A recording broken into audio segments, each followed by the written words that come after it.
अस्सलाम वालेकुम। सऊदी का 1 ईयर मल्टीपल विजिट वीज़ा जो है उसके बारे में ये वीडियो है। उसकी कुछ कन्फ्यूजन लोगों को होती हैं। बेसिकली वो वीज़ा जो है ना वो दो से तीन टाइप का है जो कि लोगों को कंफ्यूज करता है। तो मुझे भी काफ़ी ज़्यादा उसके बारे में क्वेश्चंस किए गए थे कि यार आप इसकी वीडियो बना दें, तो मैं वो डिटेल प्रोवाइड करूँगा। इंशाल्लाह कंप्लीट डिटेल होगी, आप वीडियो के एंड तक देखिएगा। वीडियो अच्छी लगे तो इसको लाइक ज़रूर कर दीजिएगा। वो तो उसमें तो कोई खर्च नहीं होता लाइक करने में। अच्छा, जो बेसिकली सऊदी का विजिट वीज़ा वो 1 साल का होता है। जब आपको वीज़ा इशू होता है देन उसका टाइम स्टार्ट हो जाता है उस दिन से, और देन उससे स्टार्ट होकर 1 साल तक वो वैलिड रहता है। इसमें मेन जो चीज़ होती है किसी भी टाइप का जो वीज़ा, 3 टाइप है वो मैं आपको एक्सप्लेन करता हूँ। जो मेजर इनमें कॉमन चीज़ें वो सबसे पहले बताऊंगा। एक तो ये कि जिस दिन से वीज़ा आपको इशू हुआ उस दिन से इसका टाइम स्टार्ट हो गया। नंबर 2, मल्टीपल एंट्रीज आप कर सकते हैं, चाहे डेली आप जाके दूसरे दिन वापस आके फिर अगले दिन चले जाएं, कोई मसला नहीं, कोई एंट्री की लिमिट नहीं। लेकिन एक एंट्री के अंदर आप मैक्सिमम 90 दिन, इससे ज़्यादा नहीं। 90 दिन से पहले पहले आपको किंगडम सऊदी जो है वो एग्जिट करना होगा, छोड़ना होगा। उसके बाद दोबारा फिर बेशक अगले दिन चले जाएं। अच्छा, ये दूसरी इसकी जो कॉमन कंडीशन दूसरी होगी। उसके बाद तीसरी जो चीज़ है वो ये है कि इसमें जो बेनिफिट्स हैं कुछ वो भी सिमिलर हैं, और कुछ चीज़ें जो ममनू हैं वो मना है वो भी सिमिलर हैं। लाइक बेनिफिट्स में आप जितनी मर्जी इंट्रीज कर लें, उसके अलावा आप जितनी मर्जी दफ़ा उम्रा कर लें, उसमें आपको प्रॉब्लम नहीं है। आप किसी भी सऊदी के सिटी में जाकर स्टे करें, कहीं भी सऊदी को जो जहाँ पे मतलब लीगली आपको ऑथराइज्ड है उस एरिया का विज़िट कर सकते हैं। जो रिलीजियस साइट्स हैं जैसे कि मस्जिद नबी है, हरम शरीफ है, कोई भी या कोई भी और रिलीजियस साइट्स उसको विज़िट कर सकते हैं, उसमें कोई पाबंदी नहीं है।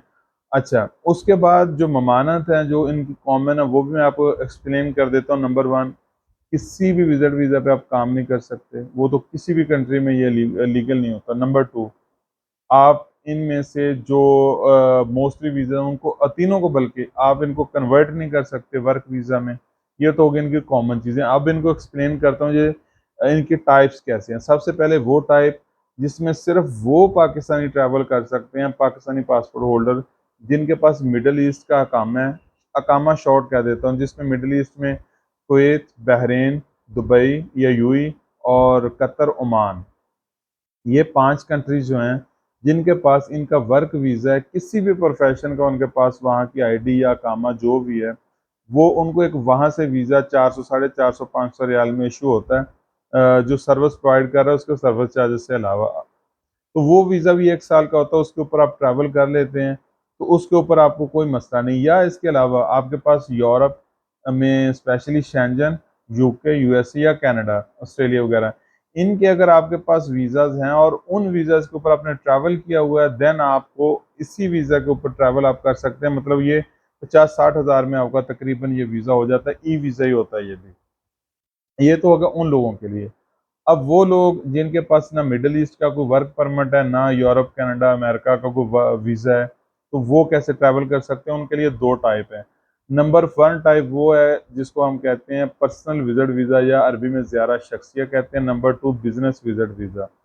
पर्सनल विजिट वीज़ा जो होता है उसका तरीका ये है कि सऊदी का कोई भी नेशनल वहाँ से आपको इनविटेशन उससे अरेंज करवाई जाती है आपके वीज़ा के लिए। वो इनविटेशन जब पाकिस्तान में आती है तो देन आपका जो सऊदी का इतमाद सेंटर है, यहाँ से नॉर्मली आपका एक्सपीरियंस हुआ होगा, उम्रा वालों के लिए फिंगर्स वगैरह उम्रा के किए जाते हैं।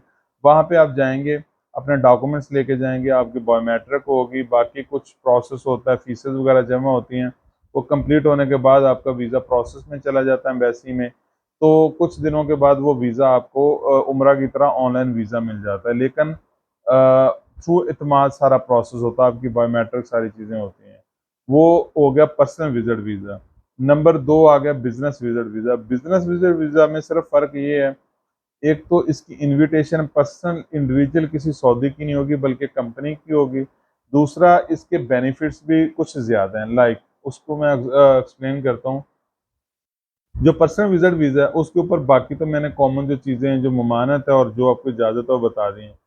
उसके अलावा जो पर्सनल विजिट वीज़ा होता है उसके ऊपर आप कोई इनका कल्चर इवेंट है वो अटेंड कर सकते हैं, यही एक एक्स्ट्रा। बाकी वो चीज़ें पहले जो बताई हैं वो ही हैं। लेकिन बिजनेस वीज़ा में एक्स्ट्रा क्या है, आप business meetings, seminar functions, exhibitions, ये सारी अटेंड कर सकते हैं। यहाँ तक भी है कि अगर आप किंगडम से कोई चीज़ बाय करते हैं जो कोई किंगडम से बाहर आपने सेल करनी है, तो वो भी आप वहाँ से बाय कर सकते हैं। ये जो बिजनेस वीज़ा है ना, इसका ये बेनिफिट है।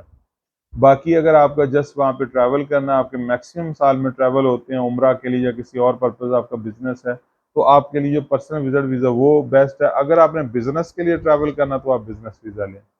अब इन तीनों की कॉस्ट में ठीक ठाक डिफरेंस है। जो आपको बताया कि जो मिडिल ईस्ट अकामा होल्डर या यूरोप कनाडा वगैरह के वीज़ा वाले लोग ट्रैवल कर सकते हैं, वो तो नॉर्मल 50-60 हज़ार में हो जाता है। लेकिन जो दूसरे वीज़ा हैं उनकी कॉस्ट ज़्यादा होती है, क्योंकि वो इनविटेशन भी उसमें अरेंज होती है, वहाँ भी पैसे लगते हैं। यहाँ भी इतमाद सेंटर में जो इतमाद की फ़ीस वगैरह या एम्बेसी फ़ीसें हैं वो लगती हैं। जो आपको प्रोसेस करवा के देता है वो भी अपने को थोड़े बहुत सर्विस चार्जेस लेता है। तो इस तरह इसकी कॉस्ट ज़्यादा है। इसी तरह जो बिज़नेस वीज़ा उसकी कॉस्ट और ज़्यादा चली जाती है, क्योंकि वहाँ पे वो प्रॉपर इनविटेशन कंपनी से आती है, मुफ़ा वगैरह सारी होकर रजिस्टर्ड होकर, तो उसका उसकी कॉस्ट भी थोड़ी ज़्यादा चली जाती है।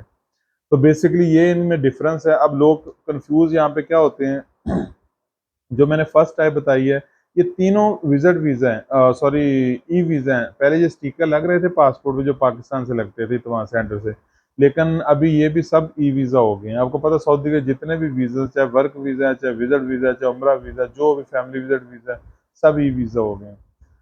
तो अब इन शॉर्ट ये है कि 3 टाइप में एक टाइप वो है जिस पे आम पाकिस्तानी ट्रैवल नहीं कर सकता, सिर्फ वो लोग जो जीसीसी के रेजिडेंट है, और दूसरा वो टाइप होगी जो कि जिसके ऊपर आप बिजनेस वगैरह की मीटिंग्स या इंटरव्यू कंडक्ट नहीं कर सकते या कोई एग्रीमेंट वगैरह नहीं कर सकते, उसको पर्सनल विजिट कहते हैं, जिसको टूरिस्ट वीज़ा भी कह सकते हैं। तीसरा जो हो गया वो बिजनेस विजिट वीज़ा, जिसके ऊपर ये सारे काम आप कर सकते हैं। ये टोटल इसकी डिटेल है। अगर आपको ये सर्विस रिक्वायर्ड हो तो आप हमारे साथ भी कांटेक्ट कर सकते हैं, हम आपको इसकी जो मज़ीद इन्फॉर्मेशन वो प्रोवाइड कर देंगे। उसके लिए डिस्क्रिप्शन में मैं अपने नंबर्स वगैरह दे देता हूँ। क्योंकि वीडियो में एडिट नहीं करता तो वो मतलब स्क्रीन पे तो शायद नंबर ना आ सके, लेकिन वीडियो के डिस्क्रिप्शन में आपको नंबर मिल जाएगा। उसके अलावा व्हाट्सएप वगैरह पे अगर आप कॉन्टैक्ट करते हैं तो मैं आपको लिंक वगैरह शेयर कर दूँगा, आपको डिटेल सारी मिल जाएगी। तो मज़ीद आपको कोई इन्फॉर्मेशन रिक्वायर्ड हो कोई अदर वीज़ा के बारे में, तो आप मुझे ज़रूर कमेंट कीजिएगा, वीडियो को लाइक और शेयर ज़रूर कीजिएगा। अगर आप इसको फेसबुक पेज पे देख रहे हैं तो इस पेज को लाइक कर लीजिएगा, अगर यूट्यूब पे देख रहे हो तो चैनल को सब्सक्राइब कर लीजिएगा। तो नेक्स्ट वीडियो मिलते हैं, तब तक के लिए अल्लाह हाफ़िज़।